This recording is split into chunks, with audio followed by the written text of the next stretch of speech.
मां शारदा की जय। भारतीय जनता पार्टी जिंदाबाद जिंदाबाद। भारतीय जनता पार्टी जिंदाबाद जिंदाबाद। नरेंद्र मोदी जिंदाबाद जिंदाबाद।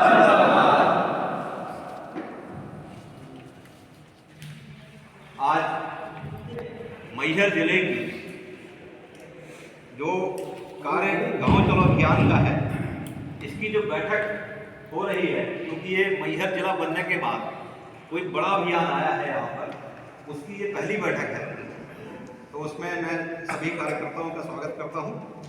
हमारे सम्मानीय अध्यक्ष जो लगातार संगठन में काम करते रहे, विभिन्न दायित्वों का निर्वहन उन्होंने किया और लगातार भारतीय जनता पार्टी को मजबूत करने का काम किया, ऐसे हमारे भाई आदरणीय कमलेश सुहाने जी, जो कि भारतीय जनता पार्टी मैहर जिला के प्रथम अध्यक्ष बने हैं, मां शारदा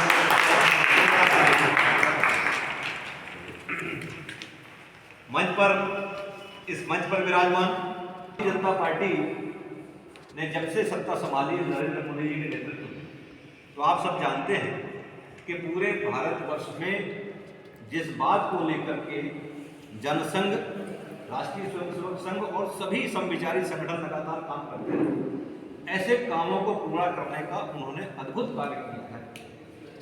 धारा 370 समाप्त हुई, आप सब जानते हैं कि आज कश्मीर में जो वातावरण है, कश्मीर भारत का अभिन्न अंग बना और वहाँ पर शांति का जो वातावरण बना है और पूरे कश्मीरी जो पंडित हैं वो वापस जाकर के वहाँ पुनः स्थापित हो रहे हैं। ये काम भारतीय जनता पार्टी ने किया, क्योंकि हमारे मित्र पुरुष डॉक्टर श्यामा प्रसाद मुखर्जी ने इसके लिए बलिदान दिया।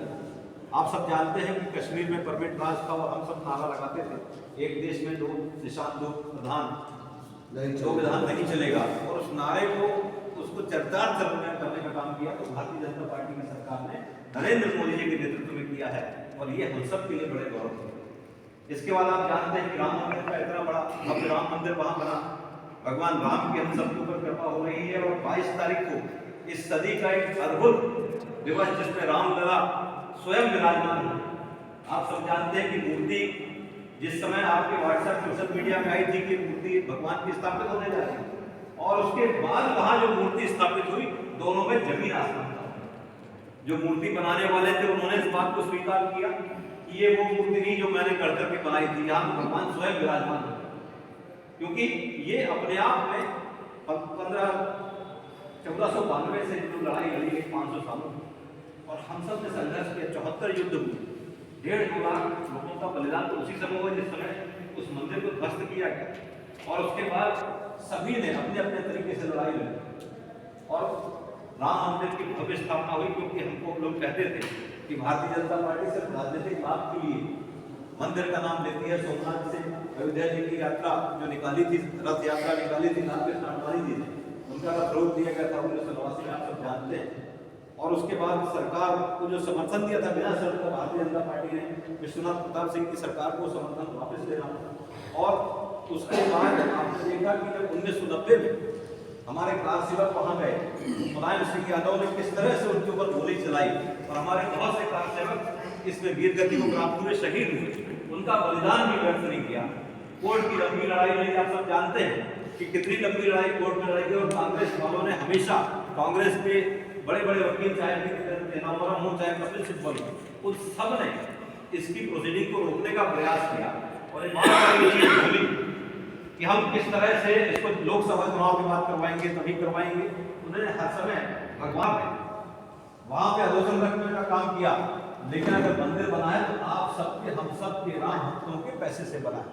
राम जन्मभूमि तीर्थ न्यास सुप्रीम कोर्ट के आधार पर बना, और आप सब जानते हैं कि उससे जो राशि बनी है उससे भव्य मंदिर का निर्माण हो रहा। सरकार ने वहां पर अधोसंरचना का काम किया और फिर राम भक्तों को भी अयोध्या ले जाने का काम शुरू हुआ है। और ट्रेनों का समय भी समय सारणी आ रही है, और यहाँ से भी लोगों को, राम भक्तों को लेकर के जाना, वहाँ पूरी व्यवस्था, वहाँ पर राम भक्तों की लिए उनके भोजन की, दर्शन की सारी व्यवस्था की गई है। और ट्रेन में न्यूनतम किराए पर यहाँ से ले जा करके सबको दर्शन करवाने का भी लक्ष्य हम सबने प्रयास किया है कि राम भक्त भव्य मंदिर को दर्शन करने जा रहे हैं। आज स्थिति यह है कि 8 से 10 लाख आदमी प्रतिदिन वहाँ पर दर्शन करने के लिए जा रहे हैं, दुनिया भर से लोग आ रहे हैं। ये हम सब के लिए मानवीय गौरव।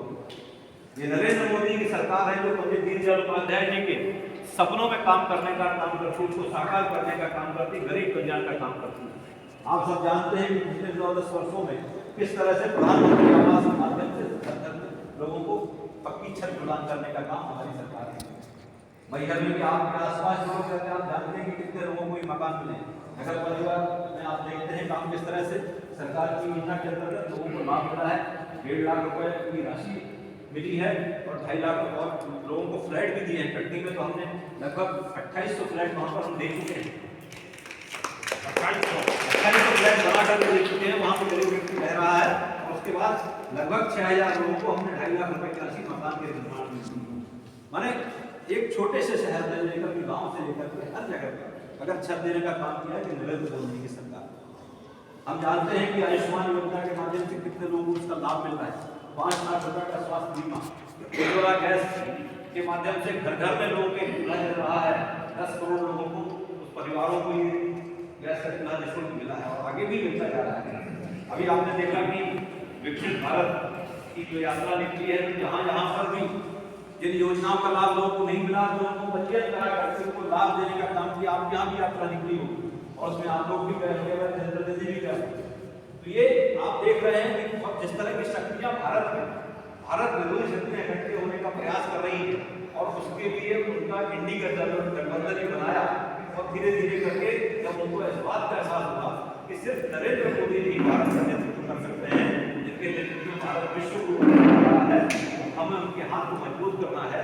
अभी कल बिहार की सरकार भी एनडीए की सरकार बन गई और नीतीश कुमार भारतीय जनता पार्टी की सरकार में शामिल होकर के वहाँ पर मुख्यमंत्री बने।